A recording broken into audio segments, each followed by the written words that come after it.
this, let's bring in Republican Congressman Ben Cline. He is on the House Judiciary Committee. Sir, thank you for joining us. You're on the very committee where we had thought we might see Bob Mueller come and testify next week. Now we're hearing that's not going to happen. Why is that?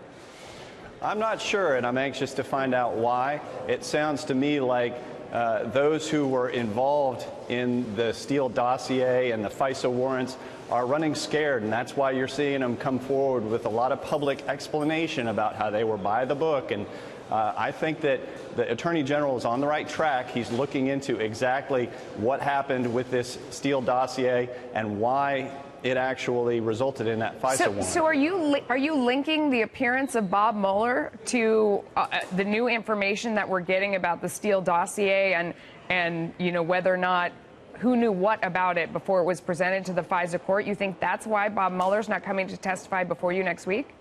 No, I do think that the Democrats are realizing that if Mueller is given the opportunity to testify, that our side is going to have just as many questions as their side, and our side is going to be asking about how this came to pass, how the FISA warrants got issued, what evidence they had in addition to the Steele dossier, because now we're finding out today that Steele actually met with officials at the Department of State and that they had doubts about the veracity of the Steele dossier at the very beginning. No, I know exactly what you're talking about, and I want to pursue that in a second, but I just want to nail down the other thing first. Do you think that Chairman Nadler pulled the invitation to Bob Mueller because he was afraid of what you guys were all going to ask Bob Mueller about the FISA warrant?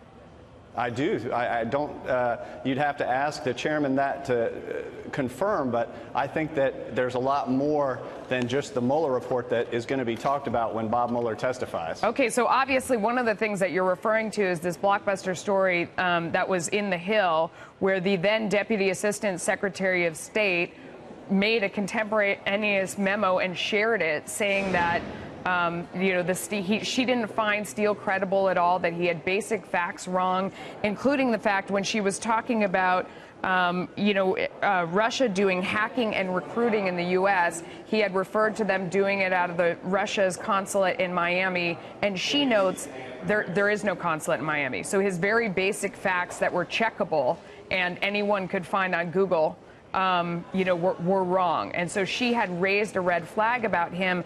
And this was before the FBI swore on October 21st of 2016 in their FISA warrant that they had determined that their source was reliable and they were unaware of any derogatory information pertaining to their informant.